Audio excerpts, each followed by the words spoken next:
Good morning, Judson family. It's good to be with you today. I'm going to be telling you a story about Moses and the Israelites in the desert.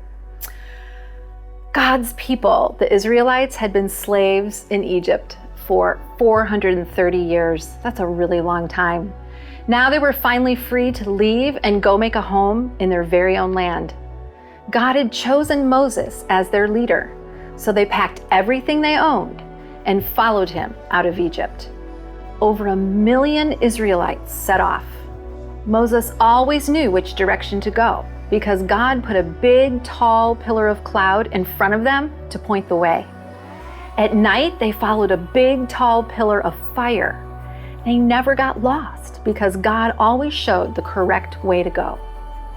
Eventually, the pillar stopped by the water, called the Red Sea. The Israelites camped by water and waited for what God wanted them to do next. Meanwhile, back in Egypt, the Pharaoh and his officials began thinking about how all the Israelites had left. God had proven through the 10 plagues that he was more powerful than any king of Egypt and all of the Egyptian gods. At that time, Pharaoh and the people had told the Israelites to leave Egypt. But now they were having second thoughts.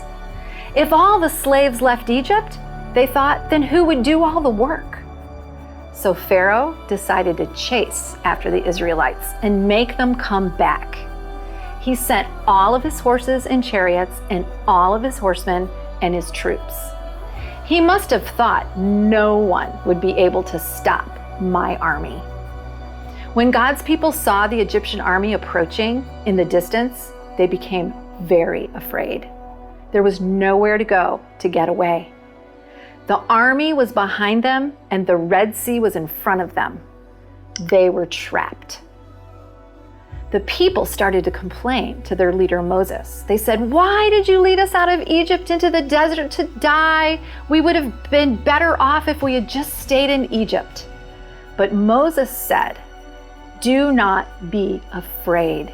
Stand firm, and you will see how God will save you today." The Egyptians can never win because God will always fight for you. Now, amazing things began to happen right before their very eyes. The people had thought that they were trapped because of the water, but they were about to see that God is so powerful, he can do anything.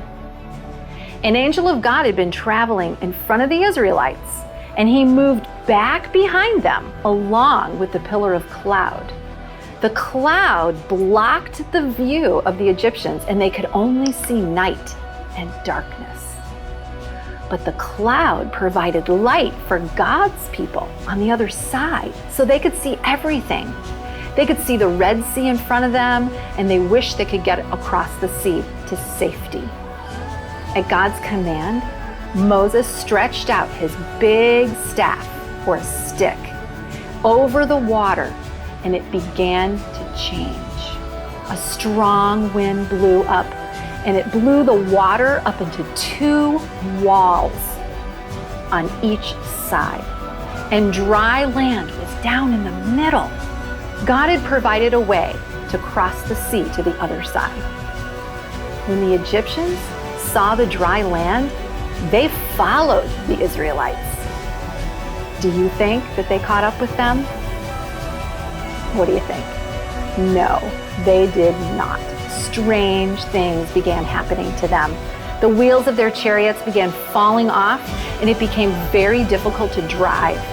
By the time the Egyptians realized God was fighting against them, it was too late. Now that the Israelites were all safely on the other side, God told Moses to stretch his staff over the water again.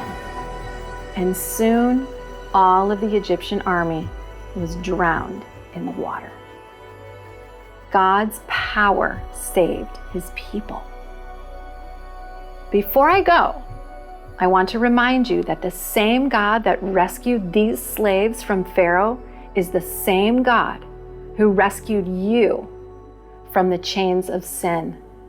Just as he had a plan for the Israelites, he has a plan and a promise for you too.